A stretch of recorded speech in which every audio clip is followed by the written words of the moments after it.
by clicking on this video, I assume you want to gain iRating. As someone with over 9,000, here's my top tips for increasing it efficiently in 2026. But before we do that, we need to first understand how iRating actually works.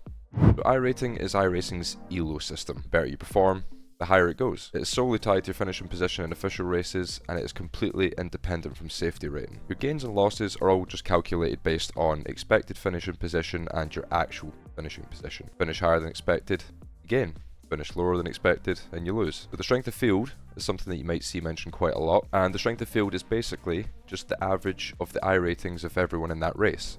So if there's 20 drivers in that race, it will add everyone's iRatings together, divide it by 20, and you get the average. That is how the strength of field is calculated. The further away that your actual iRating is from the strength of field, the higher the potential to gain, or lose depending on which side of the coin that you're on. In general, the higher SOF is better when it comes to farming, as the potential gains will be much quicker than farming 2k strength of fields for a gain of say 20 iRating per race. The car number is also decided based on your iRating in relation to the other people in that race, so the higher your car number, the less you stand to lose, and the more potential for a big gain. However, the lower your car number, the less you'll gain for a win, and the more you can potentially lose. Point number 2 is consistency pays. You don't need to win every single race to maximise your iRating gain. Finishing 10 races in a row in the top 5 will result in a larger gain than someone with 8 wins and 2 DNFs. A DNF completely kills any progress that you make when it comes to gaining iRating.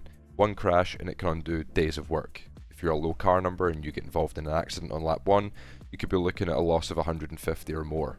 Of course, from time to time we all get involved in someone else's accidents, but the key point here is just to focus solely on what you can control. Gaining iRating is as much about minimising the losses as it is maximising the gains. You've just got to make sure that you're finishing every single race where possible. If you do happen to get spun around on lap 1 or you get involved in an accident, it's important to just keep on going, because there could be others who DNF later in the race or run into issues or hit the instant limit and get a drive through, things like that.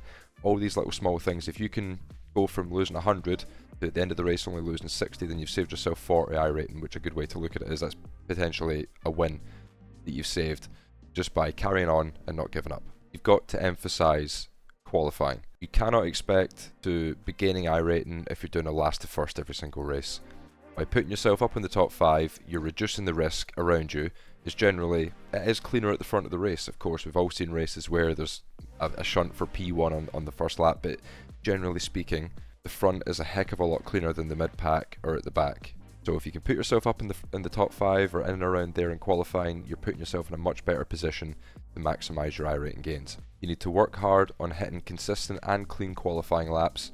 You need to use the straights as little mental breaks before refocusing for the next corner. You need to save your mental energy on the actual lap, because your brain cannot stay at 100% focus for 90 seconds. You only need to be hyper focused for around 5 seconds at a time to negotiate the corner, and then you can relax again on the straights. So when you're on an actual qualifying lap, you need to remember that when you're on the straights, take a nice deep breath, relax your fingers so you're not death gripping, just try and clear your mind of any distractions. Your next goal is just the next corner. Don't think about where you might be if you make a mistake. Don't think about, if I run wide here, I'm going to lose this much time. You just need to try and have a completely empty head by utilising, as I say, your breathing, your hand, stretching your hands and things like that. Just anything that you can utilise to clear your brain on that actual lap, and use the straights to relax yourself and refocus. Now, you've got to remember as well that gaining iRating is a little bit like gambling. Every time you sign up for a race, you're putting your iRating into the pool, and your goal is to take it from other people, and their goal is to take it from you. So when you're in the actual race, you need to take calculated risks. So if you're cruising along on track to gain iRating and you're stuck behind someone that you think that you're faster than, before you make any kind of move, just think big picture. What do I stand to gain if I go for this move? Versus what do I stand to lose? On average, you're only going to really gain around 10 iRating per position. Obviously, this depends on the field size and things like that, but generally it is around 10 iRating per position. Is that worth potentially losing 100, 150? Is it really worth it? Point number 3 that I would recommend is focus on one series at a time. There's a lot of people who complain about, struggling to gain iRating and things like that, and you go and look at their last 10 races and they've raced in 3 different categories of cars in the last 10 races. They'll go from Mazda to P Cup to GT3. It is absolutely impossible to improve when you're constantly swapping between different cars and series every week. Every car in the sim drives so differently, even sometimes within the same car class when you look at GT3s, that you'll never maximize yourself if you're constantly adjusting and rewiring your muscle memory to a new car. Fine tune and hone in all your techniques by using track guides, using setup shop setups and things like that.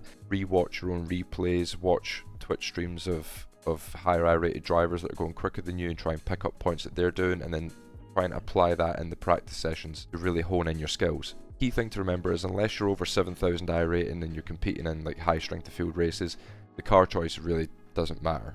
This is the harsh truth that a lot of people tend to forget. If you're sitting at between 1,000 to 4,000 iRating or even 5,000 iRating, the car choice really doesn't matter, because at that level people are not extracting everything out of the cars. So it's more beneficial to drive a car that you are familiar with or that you understand and you feel comfortable in than picking the fastest one that might be a little bit harder to drive. Point 4, practice more, race less. This does sound a little bit counterintuitive, as you don't gain iRating in practice sessions, but what you do in a solo session can result in better results in the actual races.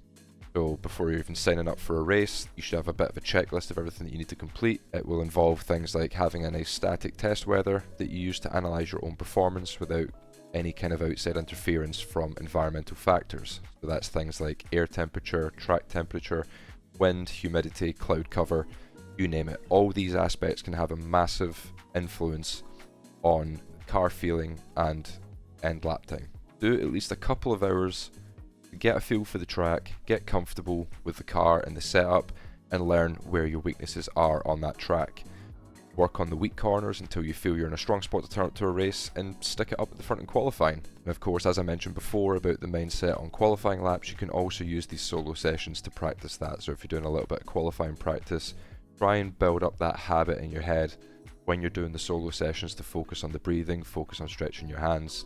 Utilize a practice session to just get comfortable with that and find what works with you before you even sign up to a race, because the more practice you do, the more effective your races will be. You'll be qualifying up the front more often, you'll be getting crashed into less, your overall pace will be stronger, your strategy decisions will be more informative, you'll have more information at hand so you know exactly how much fuel to put in, so you're not over-fueling or under-fueling the car. There's so many things that you can learn in just a 1 or 2 hour practice session that can benefit your entire week of racing. And the last point is just drive. Despite everything that I have just discussed, it is important that you don't let iRating influence how you drive. Once you get scared of iRating, you just drive worse, and that's just a fact. Anyone who's driving scared about their iRating gains or losses, these mistakes start creeping in, you start overthinking, your brain just becomes clogged up with unnecessary wasteful information, and you can't simply focus on the job at hand, which is driving. If you just focus on improving yourself and making gradual steps forward every week, the iRating will take care of itself. At the end of the day, it's just a number on the internet. Sure, it's cool to have a high number, but unless you're an esports driver and you need to be in top split for special events, or you're doing pro qualifiers, iRating doesn't really matter. At some point you will plateau and it will find its natural limit. Just race, enjoy the experience, and forget about it.